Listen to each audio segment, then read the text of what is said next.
Hello friends, తెలంగాణలో రేవంత్ రెడ్డి సర్కారు 6 గ్యారెంటీలను అమలు చేసే పనిలో పడింది. అందులో ఒకటి మహాలక్ష్మి పథకం. ఆ మహాలక్ష్మి పథకంలో కూడా 3 హామీలు ఉన్నాయి. ఒకటి అర్హులైన మహిళలకు నెలకు 2500 చొప్పున ఆర్థిక సాయం అందజేయడం, 2 మహిళలకు ఉచిత బస్సు ప్రయాణం, 3 500 రూపాయలకి గ్యాస్ సిలిండర్. వీటిలో ఒకటైనటువంటి మహిళలకు ఆర్టీసీ బస్సులో ఉచిత ప్రయాణం హామీని అమలు చేస్తోంది. సో దీనికి మహిళల నుంచి బ్రహ్మాండమైనటువంటి రెస్పాన్స్ వస్తుంది. మరి ఈ పథకం చాలామంది ఏంటిదంటే దీనివల్ల ఆర్టీసీ పైన భారం పడుతుంది, ఇలాంటి ఉచిత పథకాలు సరికాదు అని అంటున్నారు. మరి నిజంగా ఈ పథకం అనేది ఆర్టీసీకి నష్టం కలిగించేదనా? దీనివల్ల నష్టం తప్ప లాభాలు లేవా? ఎందుకు లేవు? ఉన్నాయి. ఈ పథకం వల్ల 3 లాభాలు ఉన్నాయి, 3 నష్టాలు ఉన్నాయి. ఇంతకీ అవేంటో ఇప్పుడు చూద్దాం. మొదట లాభాలు ఏంటో చూద్దాం. ఒకటి, ఆర్టీసీలో మహిళలకు ఉచిత ప్రయాణం వల్ల వాళ్ళకు డబ్బు ఆదా అవుతోంది. 2, దీనివల్ల ఆధ్యాత్మిక రంగం అభివృద్ధి చెందుతుంది. 3, పర్యాటక రంగం డెవలప్ అవుతుంది. ఆర్టీసీ బస్సులో ఉచిత ప్రయాణం అనేసరికి మహిళలంతా ఆలయాలకు వెళ్ళొద్దాం లేదా పర్యాటక ప్రదేశాలకు వెళ్ళొద్దామంటూ వెళ్తూ ఉన్నారు. సో దీనివల్ల ఏంటిదంటే ఆర్టీసీ మీద భారం పడవచ్చు, కాకపోతే మహిళలకు ఆ టికెట్ ఛార్జ్ అనేది మిగులుతుంది. అది ఒక లాభం. రెండవది ఏంటంటే వీరంతా టూరిజం స్పాట్లకు వెళ్ళడం వల్ల, అంటే ఇంతవరకు వెళ్ళని చూడని ప్రాంతాలకు వెళ్ళడం వల్ల వాళ్లకు ఆనందం కలుగుతుంది.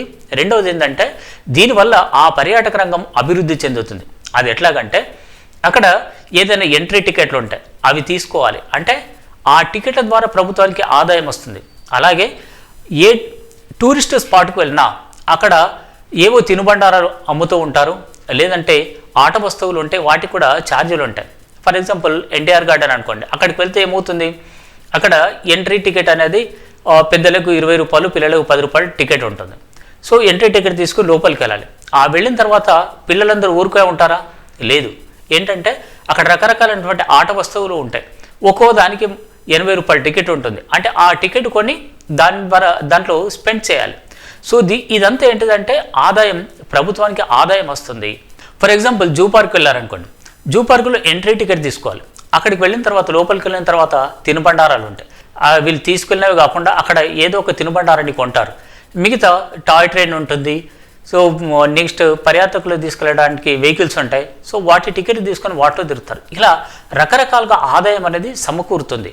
అంటే ఇక్కడ ఆర్టీసీ వాళ్ళకి ఫ్రీ టికెట్ ఇస్తున్న వల్ల నష్టం అనుకుంటున్నాం, కానీ ఈ పర్యాటక రంగం డెవలప్ అవుతుంది కాబట్టి ఆ ఆదాయం ప్రభుత్వానికి వస్తుంది. ఇక మూడవది, ఆధ్యాత్మిక రంగం అభివృద్ధి చెందుతుంది. అదేంటంటే దేవాలయాలు. సాధారణంగా ఏంటంటే ఇంతవరకు వెళ్ళని దేవాలయాలకు వెళ్ళొద్దాం పదా, చూసేద్దాం పదా అంటూ ఈ మహిళంతా కలిసి వెళ్తూ ఉంటారు. అక్కడ ఎగ్జాంపుల్ ఒక బాసర టెంపుల్ ఉంది. ఆ సరస్వతీదేవి టెంపుల్కి వెళ్ళినప్పుడు అక్కడ ఏమవుతుంది, అర్చన టికెట్ కానీ, ఇంకా ఆలయంకి సంబంధించినటువంటి అక్షరాభ్యాసం చేయించే టికెట్ కానీ ఇలాంటివన్నీ కొనాల్సి వస్తుంది.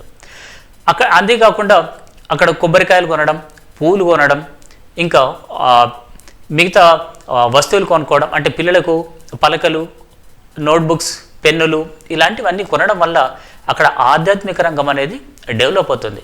అంటే ఇక్కడ ఆర్టీసీ నష్టం అనుకుంటున్నాం, కానీ ఈ ఆదాయం అటువైపు ట్రాన్స్ఫర్ అవుతుంది. ఇప్పటికే కర్ణాటకలో ఈ ఉచిత బస్సు ప్రయాణాన్ని అమలు చేస్తున్నారు. గత మే నెలలో ఎలక్షన్ జరిగిన తర్వాత అక్కడ కూడా కర్ణాటకలో అధికారంలోకి రావడానికి కాంగ్రెస్ ప్రభుత్వం 5 గ్యారెంటీలు ఇచ్చింది. ఆ 5 గ్యారెంటీల్లో ఇది కూడా ఒకటి. సో అక్కడ సక్సెస్ అయ్యాయి కాబట్టే తెలంగాణలో ఆ ఫార్ములాని తెచ్చి ఇక్కడ ఇంప్లిమెంట్ చేస్తున్నారు. అక్కడ 5 గ్యారెంటీలు ఇస్తే ఇక్కడ 6 గ్యారెంటీలు ఇచ్చారు. అందులో ఒకటి ఈ మహాలక్ష్మి పథకం. సో అక్కడ ఏం జరుగుతుందంటే కర్ణాటకలో కూడా చాలామంది ఈ గుళ్ళు, గోపురాలు వీటికి తిరగడం, తర్వాత పర్యాటక రంగాలకు వెళ్ళడం వల్ల వాటి ఆదాయం పెరుగుతూ వస్తున్నది. సో ఒక టెంపుల్ ఇంతకుముందు మామూలుగా రష్ ఉండేది, అంటే వెళ్తే 1 గంటలో దర్శనం చేసుకొని వచ్చేవాళ్ళు. కానీ ఇప్పుడు అక్కడ చూస్తే గంటల తరబడి క్యూలో నిలబడాల్సిన పరిస్థితి. ఇదంతా ఎలా సాధ్యమైంది అని అంటే మహిళలకు ఆర్టీసీలు ఉచిత ప్రయాణం కల్పించడం వల్ల సాధ్యమైంది. ఆ ఆలయాలన్నీ భక్తులతో కిటకిటలాడుతున్నాయి, కళకళలాడుతున్నాయి. సో తెలంగాణలో కూడా ఇప్పటికే ఇది మొదలైంది. మరికొన్ని రోజులైతే, అంటే ఇప్పుడు ఈ శీతాకాలం వెళ్ళిపోయిన తర్వాత సమ్మర్లో అయితే సాధారణంగా వ్యవసాయ పనులు ఇవన్నీ ఉండవు కాబట్టి అప్పుడు శుభకార్యాలకు వెళ్ళాలన్నా, నెక్స్ట్ చాలామంది ఏం చేస్తారంటే ఇటు పర్యాటక రంగానికో అటు ఆధ్యాత్మికంగా అంటే గుళ్ళకు వెళ్ళడమో ఇవన్నీ చేస్తూ ఉంటారు. సో దానివల్ల అప్పుడు ఇంకా ఆదాయం పెరిగేటటువంటి అవకాశం ఉంది. నాణ్యానికి బొమ్మ బరుసు ఉన్నట్లే ఇటు లాభాలతో పాటు అటు నష్టాలు కూడా ఉన్నాయి. ఇట్లా 3 లాభాలు ఉన్నట్టే అక్కడ 3 నష్టాలు ఉన్నాయి. అవేంటంటే, ఒకటి మహిళలపైన పని ఒత్తిడి పెరుగుతుంది. 2 ఆటోలపై ఆధారపడి జీవిస్తున్న వాళ్లకు ఉపాధి కరువవుతుంది. సో 3 ఏంటంటే ఆర్టీసీ నష్టాల్లోకి వెళ్తుంది. మొదటిది మహిళలపైన పని భారం పెరుగుతుంది. అది ఎలాగంటే, సాధారణంగా ఏంటంటే ఆర్టీసీ బస్సులకు ఛార్జీలు లేవని చెప్పి కొంతమంది ఏదైనా వ్యాపార పనుల మీద ఇవన్నిటికీ మహిళని పంపిస్తున్నారు. సో దీనివల్ల ఏమవుతుంది, వాళ్ళకు డబ్బు ఆదా అవుతుంది, కానీ మహిళలపైన పని భారం పెరుగుతుంది, పని ఒత్తిడి పెరుగుతుంది. అది మహిళలకు నష్టం కలిగించవచ్చు. రెండవది, ఆటోలపై ఆధారపడినటువంటి వాళ్ళంతా ఇప్పుడు రోడ్లెక్కి నిరసన తెలుపుతున్నారు.